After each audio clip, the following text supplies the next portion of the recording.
Hello children of the universe and welcome back to my channel Makeup and Science. Today is my 12-month anniversary, so 1 year since I've had my 360 body lift with fat transfer to the breast. And I'm just going to fix this a little bit. Okay, that works.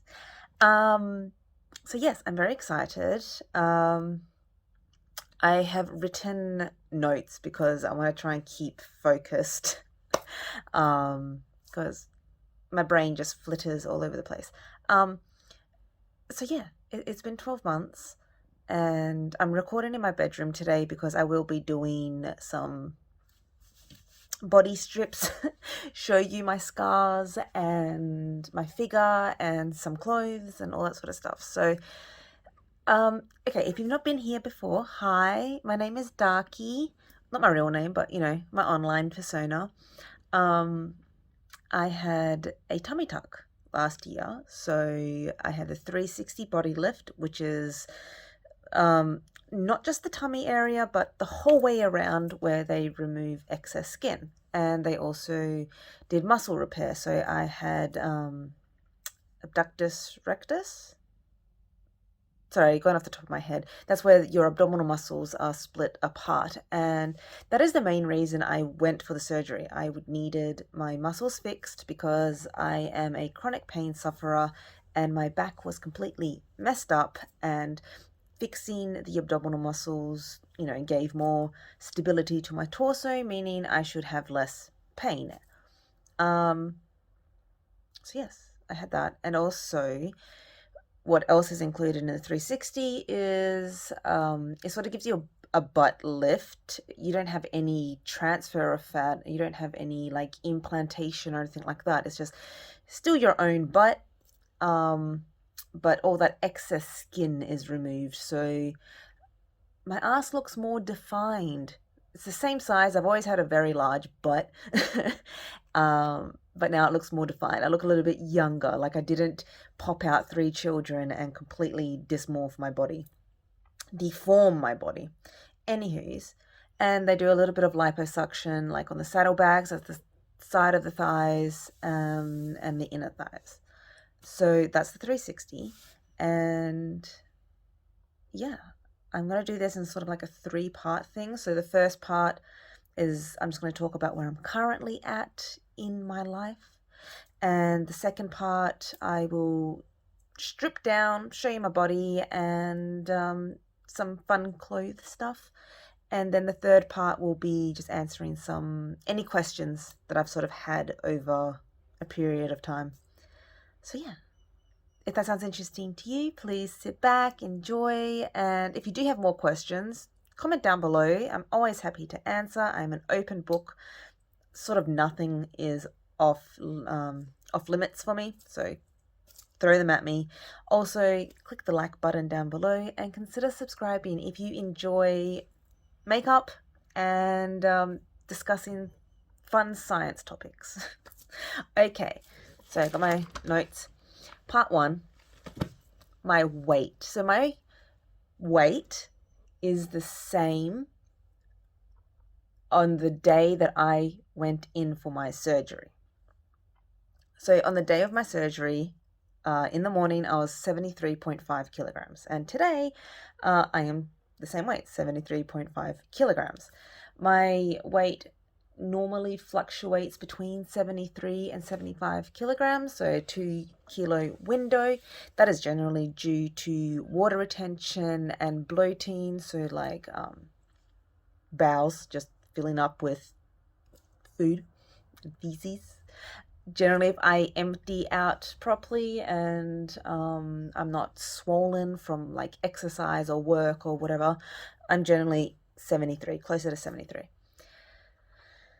Now, when I started my weight loss journey, so when I was at my worst, when my chronic pain was really bad and I had gained pretty much all my weight back through uni and stress and health issues, I was like 85.5, 86.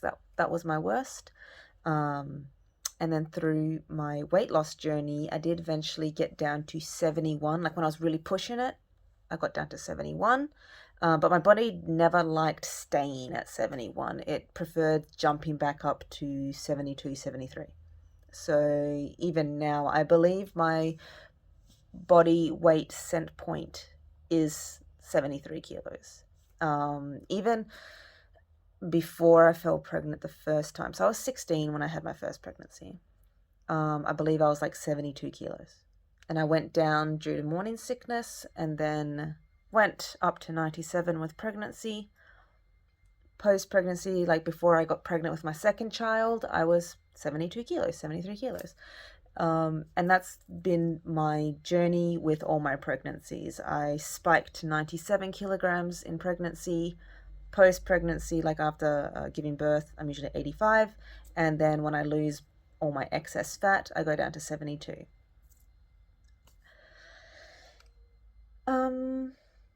Okay, now when I was losing my weight, and I've spoken about this in previous videos, I believe I developed an eating disorder because I was eating a ridiculously low amount of calories. For at least 2 years, I was eating between 700 and, I was pushing it. If I had 1,200 calories in a day, that was a high day for me. It was usually 900, like my average caloric intake was 900. And I know so many people are going to say, oh, but if you're eating only that, you would definitely lose weight. The truth is, I think my muscles atrophied. I think I just lost a lot of muscle mass because actually when you go into starvation mode, your body will eat your muscle mass before it eats the fat. So yes, I did have fat loss, definitely. But I think I had a lot of muscle mass loss because of my spinal injury. I couldn't exercise. Yeah, so I had fat loss, I had muscle mass loss, and I had an eating disorder. And that's what got me down to 72 kilos. Then I had the surgery and they removed like 8 kilograms of excess skin and fat. I had 1 kilo put into my breasts, so I think like one breast is 500, the other one's 400. And so post surgery, I stopped under eating. I stopped restricting myself because I knew I had to like reverse diet to get my metabolism working properly. And I think, actually, I'll get to that issue later. But anyway, post surgery, I definitely had fat gain, which is okay. That's okay. You're going to have that rebound coming out of an eating disorder. I had a lot of water retention, which is completely expected post surgery. And then it wasn't really until more recently that I was able to get onto a proper exercise routine, and I have had recomposition of my body again. I've had muscle gain, fat loss, and the water retention has reduced. So that's where I'm at right now. I'm going to post some images. So I got some images of bloating. So I took this one day, like a few days apart, where I was extremely bloated, extremely self-conscious, and this was really just bowel mass and water mass. And then this is just a few days later when I had finally like emptied myself properly, and it's just my belly's gone flat again. So I have extremely drastic changes between like the end of a work week and then like a few days later when I'm able to rest. So me working as a nurse on my feet has really impacted on my swelling and my bloating. So even now, 12 months later, I still have some fluid buildup and bloating at the end of my work week, and I still need that 2 days to sort of get my body back to like a flat, comfortable, unbloated state. And so I got my heaviest weight here. This is when I was like 85 kilograms. I actually went to see a personal trainer and he was absolute garbage. He didn't listen to me at all. he was feeding me 1,800 calories, saying that was going to make me lose weight. It didn't. I actually gained weight. He didn't believe me. He didn't believe my pain. He completely ignored my spinal issues and back issues, and that's where my disc popped really badly, and I ended up on 4 weeks bed rest in the ED and all that sort of stuff. So in emergency department. I ended up in the emergency department. Anyway, it's a complete mess. Fuck that guy. And then here's me after weight loss and before my surgery. This is my post-surgery photos with my surgeon, Dr. Adrian Brooks.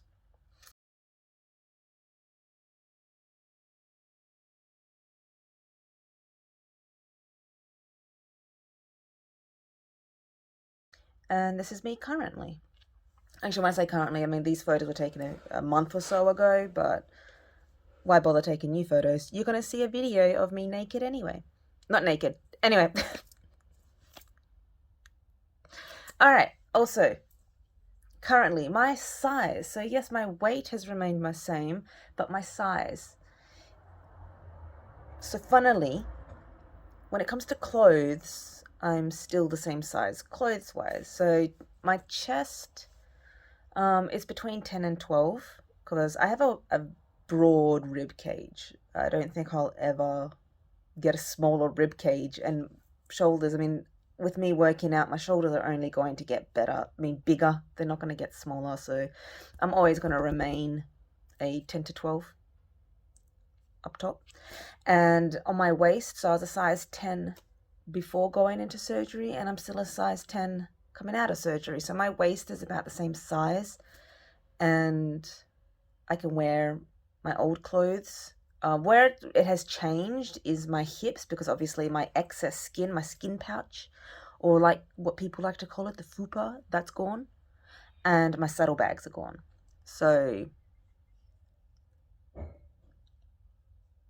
I guess it's just more comfortable wearing clothing. So I finally bought some new jeans, and I'll show you the new jeans.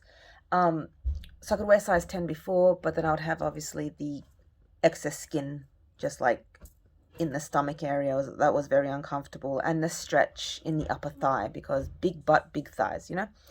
Now that the saddlebags are gone, things just fit more comfortably. I still have my hourglass figure. I was very scared of losing that. I spoke to my surgeon, like, please don't get rid of my hourglass. Like, and he's like, no, don't worry. Like, he really does work in, you know, female. He also works on males, of course, but like beauty. He works on beauty, and he does a good job of it. I'm very happy with my results. I'm really happy with my body shape and everything like that. It's like what my body would have looked like if I never had children, because children, you know, ripped my muscles apart, broke my spine, and just made everything very saggy at a very young age, you know. And then, yeah, like I was saying earlier about the arse, like, even though my size is the same, like, I've actually measured my butt. It is the same size, and you can see it in photos. It protrudes the same amount in my before and after photos. It's just that I don't have that, like, saggy skin at the bottom of the butt. So it looks like it's lifted, but it's not actually physically lifted. It's just the excess skin is gone. It's quite wonderful. Also, my belly button. I'll show you my belly button later. I'm really happy with how my belly button came out, because I always hated my belly button, especially because it was detached and sagging after giving birth. Like, it was an ugly belly button, and I kept my belly piercing in, because at least a pretty little jewel made my belly look a little bit better, and without it, it just looks so gross. But now I'm like, well, I don't want to ruin my pretty belly button. I don't want to get a piercing. I was considering it, but I think I'm going to leave it. My current issues, or like lingering issues I'm having. So my bowels have never been great. I've always been a person that goes every 3 days, if not longer. And then because I had 2 surgeries, and surgeries means you get a lot of anesthesia, and you get a lot of CNS depressant analgesia. So CNS, your central nervous system, is depressed when you take opioids, and that can slow down your bowels and make you very compacted and painful and constipated. So yeah, I had that. And then on top of that, I have endometriosis, which can affect your bowels. I have adenomyosis, so a lot of swelling, a lot of bloating. I think I'm actually developing IBS. So what I've been doing to treat that, so I've been also going to see a pelvic floor specialist. Like I said, I've had 3 kids, so I thought I was getting weak muscles because I had stress incontinence. But it turns out that no, my muscles are very strong. In fact, they're actually too strong and they're too tight.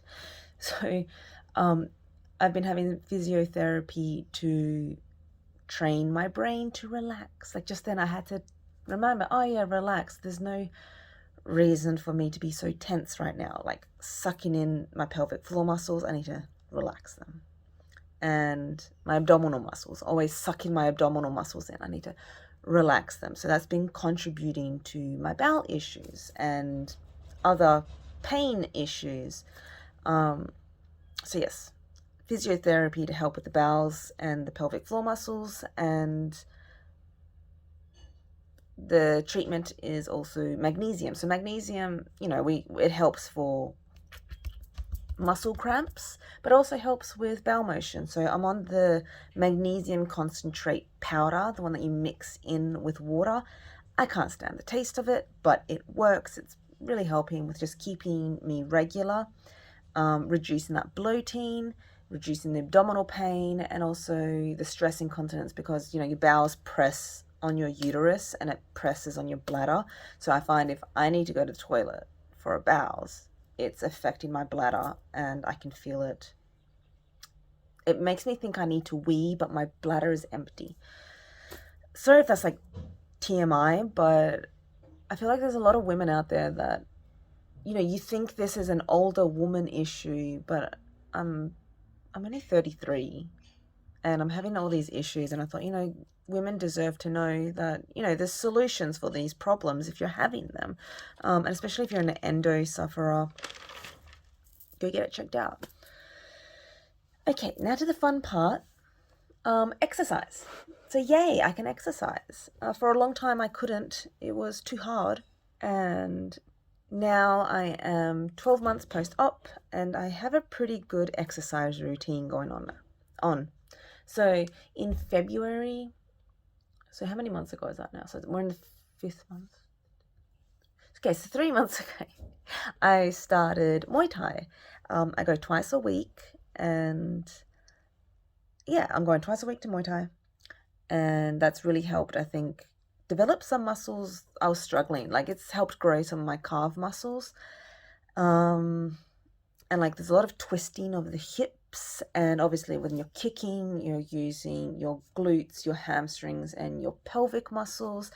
So yeah, it's just strengthening muscles that I wouldn't normally target, like in other exercise routines. And it's really fun. Like I've always wanted to do some form of fighting, and I asked my Just Saying Gear squad, you know, what's the best form of martial arts to go into, and they highly recommended Muay Thai for beginners.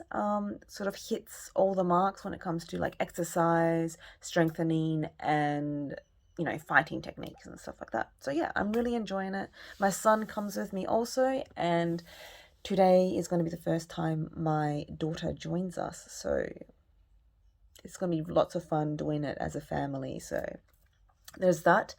And I try to do at least 2 days in the gym at home. So we have an at-home gym we have a bracket with free weight ollie bar, so I can do squats and deadlifts with the ollie bar. We do have a bench where I can do bicep curls, chest press, and we have a hex squat bar, so I can do hex squats. Yeah, which is better for me than deadlifts, because deadlifts is what messed up my spine.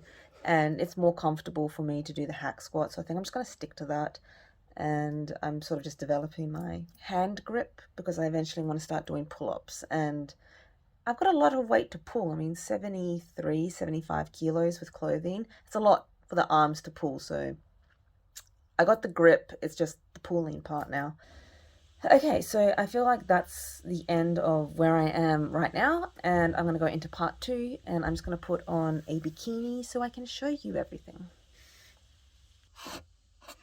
Okay, so this is my bikini body. So just FYI, this is a bikini set from Seafoley. And I don't know why Seafoley has to have such different sizing, because this is size 14, yet most of my clothes I get are an Australian size 10. So anyway, so this is what my post-operative body looks like. You can see there how there's the removal of the excess skin under the arse there. And then obviously I don't have my fupa, my excess skin. And as I was saying before, like, the surgeon was saying how, like, if he takes too much fat out of here through liposuction, there's going to be a lot of loose skin. So that does annoy me. I think it looks gross. I mean, when I'm standing still, it's okay. I mean, I can get away with it. But it does annoy me. But I don't think I will spend the money to get rid of that. Like, whatever. I mean, the only time you're going to see it is when I wear a bikini. Or actually when I wear my fight shorts. It sort of annoys me, but I'm like, most of us women have something, like, I need to get over it. I'm going to get over it. Also, the breast. Let's see if I can show you the scars. Oh, yeah. No, it's too low. Oh, no, we got it. Okay. So you can see there and there. But, I mean, like, if I'm not specifically trying to show you, you can't see the liposuction rods. Oh, yeah, and I was going to discuss. So someone asking me about the fat transfer. Like, should we go for implant or fat transfer? Like, how much of the fat do you keep? Obviously, I have lost volume because your body does absorb the fat when it's transferred. Not all of it, like, it should keep some behind, but the surgeon does also warn you, like, if you lose weight, you're going to lose it. And obviously, if you gain it, hopefully you gain in the breast again. But I mean, I didn't go there to get larger breast. I went there because I had tubular breast and I wanted to change the shape of the breast. So that's still changed. Like, I still have fat where he put it and where he has ripped the skin off my chest. So that used to be on my chest, like flat on my chest. There's still there. And then underneath as well, that used to be all connected to my chest, and now it's still not. So I still have the round shape of my breast, which is fantastic. That's all I wanted. I can fill bras properly now, and I enjoy how my breasts look in a bikini. And I do say as well, like, it would look better if I did have a breast lift, because then I would have changed the areolas, but I didn't want that. I didn't want a breast lift. I don't want to cut out my areolas. I just want them how they are. I'm happy with them now. It's like how they should have been if they had developed properly as a child. Anyway. I know this is ridiculous, like, you can barely see it, but I'm so proud of, like, this little muscle here that I've been developing. And I want bigger shoulders. And that's my trap, so. You can see I want to get into bodybuilding, but I don't think I ever actually will. And I have that excess skin here, but, I'm never getting rid of that. I'm never going to cut that. Nothing impressive, but I'm happy with it. And I'm getting my abdominal muscles. Like, you can see the split here. Not split. Definition. This is all attached, and this is all fixed. And yeah, I'm happy with that. You can see a little bit of definition here. It's very cool. I'm very excited. And I'll show you the scar. So I still have stretch marks because my stretch marks used to be up here. So this used to be up here. Yeah, whatever. And that's my belly button. Look how cute my belly button is. It's fantastic. Like, some people were saying, don't get a belly button, but I'm like, I like mine. So my scar is just there. And I think it's pretty well faded. I mean, I need to give it more time. Scars take a long time to change color. And then it's good because he does his nice and low, that it really hides the scar. And this one goes into the butt crack. So even if you're wearing really low undies, like these are pretty low on me, it hides, you know? I don't have to wear my undies up here. Obviously I can't because it's down there, but you know, I've seen some scars where it's really high, like it's coming up here. So if you're going to wear a bikini, you can't get away with wearing a bikini like this because your scar will be on show. And this is the one spot I had a drain coming out. So I only had one drain for this whole surgery. It's one of the reasons I went with the surgeon, because he is very particular with the lymphatic system and the draining of your body on its own. So I only needed one drain. I barely had any fluid coming out. And when I had the vacuum dressing, I barely had any fluids coming out of the vacuum dressing. So yeah, I mean, that's my butt. This lighting is not forgiving on the cellulitis, but whatever.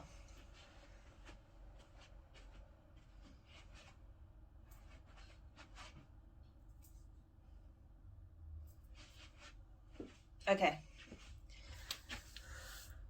Now, how does it look with clothes? I'm going to put my jeans on because I got my first pair of jeans. I'm very excited. So why not? Let's go do that. I'll put some jeans on. Okay, I have to admit, since I got the surgery, I'm totally into showing my midriff.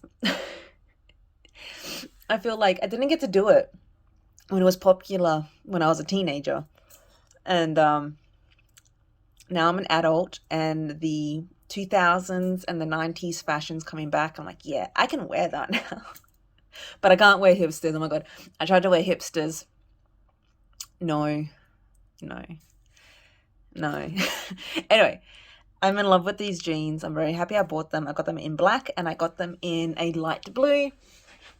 So yeah. Look how good that is. I'm so happy. Like, it looks sick, you know? Yep, I'm rocking it. And like I said, I mean, I don't think I'm going to lose any more fat. It's not really a goal. If it happens, it happens. My goal is fitness. My goal is strength.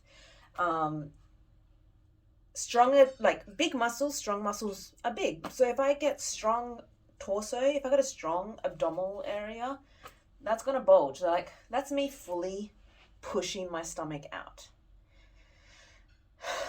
That's me relaxed. And this is me tensing my muscles. So there's no fat here. That is just muscle and organs. And obviously, I'm female. I have a uterus under here. It bulges out. I'm not wearing a bra. I'm just wearing my bikini under this. If I wear a bra with this top, my boobs just look huge. So I do like to wear my bikini with this. And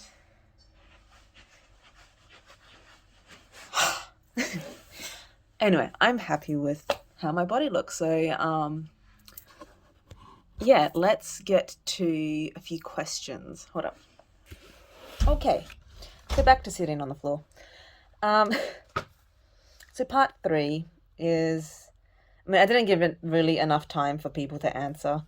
So my cat is making noises. Sorry if you can hear her. I just asked on Instagram if anyone had any questions. I've got one response, but then I also have like responses from like family members and friends that have asked me questions, or even online. Like I'm part of a couple of like Australian and Perth uh, plastic surgery groups, and they often ask, like, would you do this again? Do you regret it? All that sort of stuff. So from Instagram, I have 11BC91, and they have asked, how has the recovery process been like? My first thought was slow, uh, and I was expecting it to be slow. Like I writ off my entire year because I know, surgeries take 12 months to heal. Like they would tell you the initial healing part is 6 weeks. That's literally just for like primary healing to happen, not the long haul. And for this surgery, it was 12 weeks for this one, so 3 months. But like even post pregnancy, don't expect to feel normal for 2 years. And I know I'm still probably going to heal even more for the next year. But yeah, so my biggest issue with recovery was fluid retention. That was not good at all. Fluid retention was very painful. Like I was saying, like working as a nurse on my feet, the retention was painful. And I'm really grateful now. Like I've just hit the 12-month mark, and it's just now feeling better. Like the bloating isn't too bad. The swelling isn't really much there, but I still feel it. I still feel like I need 2 days to recover after work. And the fatigue, like I had a lot of just fatigue. So I was trying to start a workout routine earlier in my recovery, and every time I tried, I would just end up in bed for the next day or two, like it really took it out of me. So I gave myself a break, didn't try to push myself too much, and I just listened to my body. So whenever I did feel like I had the energy to exercise, I would do it. And then I might have a 2-week break, 3-week break, and then my body would be like, hi, I want to exercise again, and I would do it. And that's slowly built up into the routine that I have now. So I'll just recommend to anyone that is doing this, don't push yourself. If you feel like you have the energy to do something, go do it. But if you don't feel like you have the energy, then don't hurt yourself. Don't beat yourself up, because usually I just find if I push too hard, I suffer for it. So that's that. And oh yes, I wrote down here the pain butt jiggles. So like I couldn't run or just like even walk fast because my butt would have that jiggle in it. I don't know if it was pain, but like definitely there was some sort of discomfort with walking too fast. And I think I still have that a little bit. But I can like sort of ignore it. I don't know if I could do a full bolt run for like 10-20 minutes and have that sensation. I think it would annoy me too much. But I notice it's not as bad if I like do a warm up or something like that, but it's still there slightly. And I'm not much of a runner anyway. Yeah, we'll see how that goes. It's sort of like when you have excess skin or excess fat and you would run or jump or something and you'd feel that excess weight like pull, like that fat goes up and then smash, and it's just like, ow. And I used to have that all the time, like on the side of my legs running, like the saddlebags, just like dug, dug, dug, dug. I'm like, it hurts. And it's the same with boobs. Like that's why women want that really tight compression sports bras, because we want that support of the breast, like feeling that boob bounce hurts. So I feel like that's what's happening with my ass now. Like maybe the skin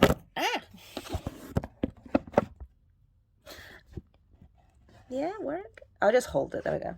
I'm just thinking maybe the connections between the skin and muscle hasn't like fully established, like as strong as I need, because I got a huge ass. I feel like I need more attachment than I have. Anyway, the other questions that I'm often asked is like, would I do it again? Was it worth it? Are you happy? And I'd say 100% yes, yes, yes. I am so happy that I went through this surgery, like both surgery, because my plastic surgery goes hand in hand with my spinal surgery, because the whole point of my plastic surgery was to eliminate my chronic pain, to fix my abdominal muscles. The plastic surgery only occurred because in this country, I have to have an abdominoplasty if I want my muscles fixed.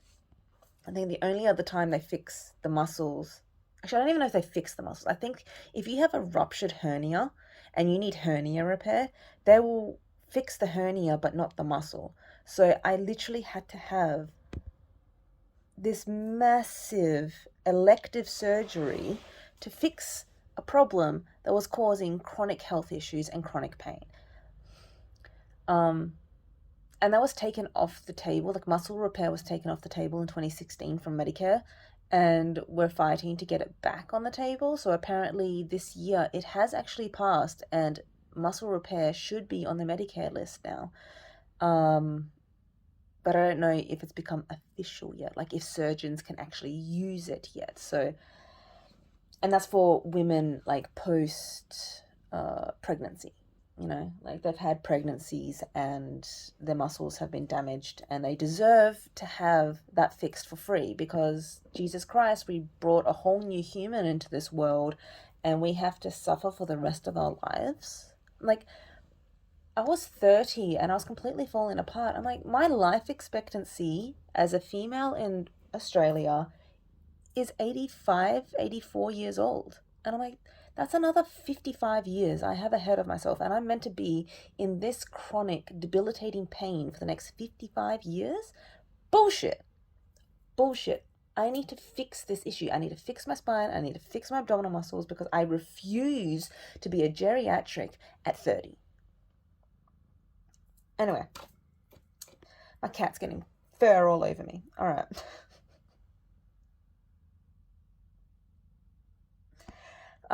But obviously, this surgery comes with aesthetic bonuses. Like, yes, the loose skin came with its own issues. Like, I had this rash under my fupa, like on the pubic line, the bikini line.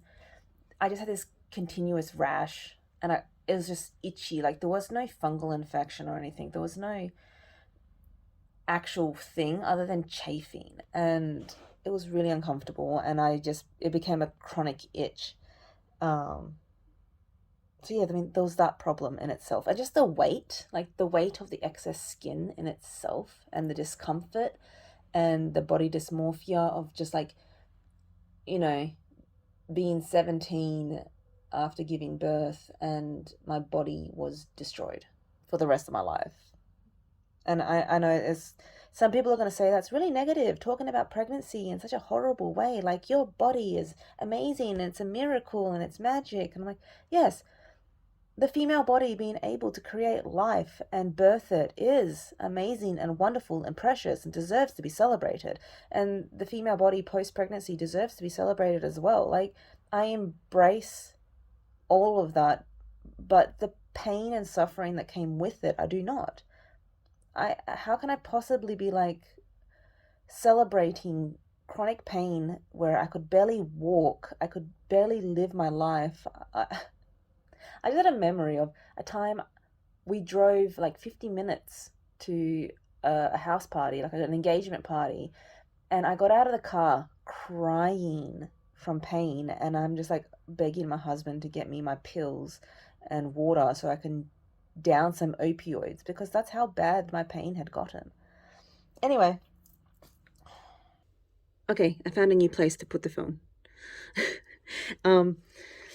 Okay, so I have like this memory that I wrote down. Like I was saying, I felt like I've been broken since I was 17 years old. And with my first pregnancy, I remember driving with my mom, and I said to her, Like, it feels like I constantly need to have my abdominal muscles tight to hold my tummy together, because it feels like my stomach is ripping apart. And I think that's literally when my abdominal muscles initially tore apart, was when I was 16, 17. So yeah, I have felt broken since I was 17 years old, and only now, like 16 years later, because my daughter's literally turning 16 next week, do I feel whole again.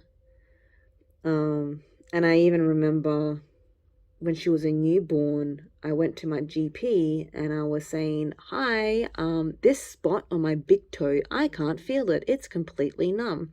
And she was mentioning something about a CAT scan in my spine. So I think she should have followed that up, because that was the first sign that my disc was compressing my sciatic nerve on the right side. So my right side's always been worse, but it was compressing both the left and right side. And this goes just towards how female health, female pain is ignored so much, and that I should have had so much more care since I was 17.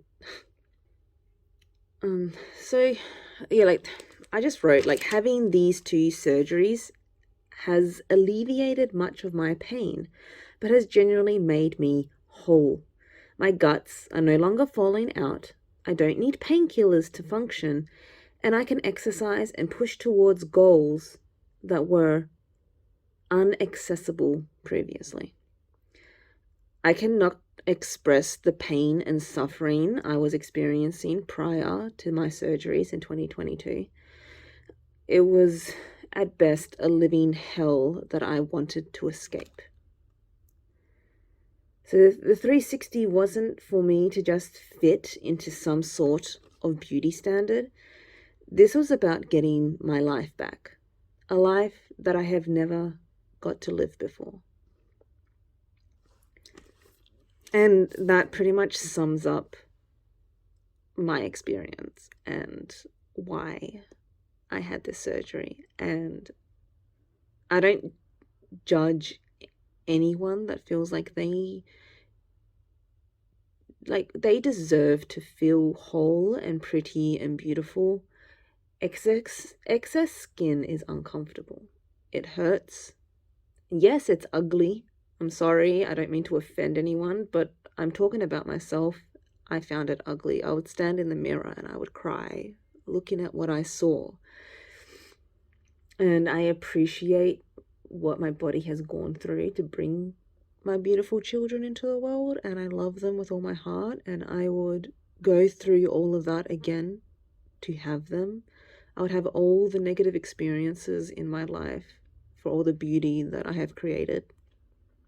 But I am very grateful that we have these technologies and these beautiful, skillful surgeons to fix our ailments, to fix the bodies that are broken, that have done the hard yakka of bringing life into this world, and they are able to give us women, a better life afterwards. So I'm getting really emotional because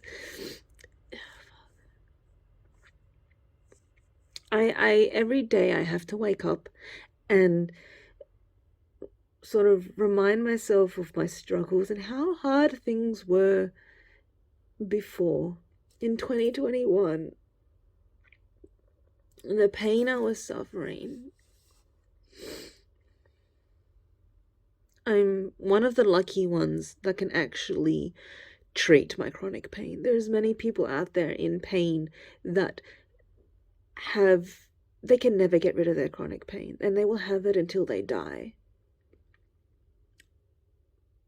And I feel for them. I really feel for the patients I have that are suffering from chronic pain, and they are struggling and they are suffering, and then you get people that don't listen, and you get people that judge them negatively and think they're just drug seeking or babies and they have no right to complain. And I never want to be a nurse like that. I want to advocate for my patients, and I want to help them get the help they deserve from surgeons and from drug specialists and pain specialists, because they deserve to live a pain-free life and a life without opioids messing up your system, and they deserve to be able to move and live the happiest life they deserve. So yeah, I hope you enjoyed this video and my 12-month catch-up, and if you have any questions, please leave them down below. Leave a like, and yeah, consider subscribing. I'd really appreciate that. So yeah, hopefully I'll see you next time on Makeup and Science. Bye.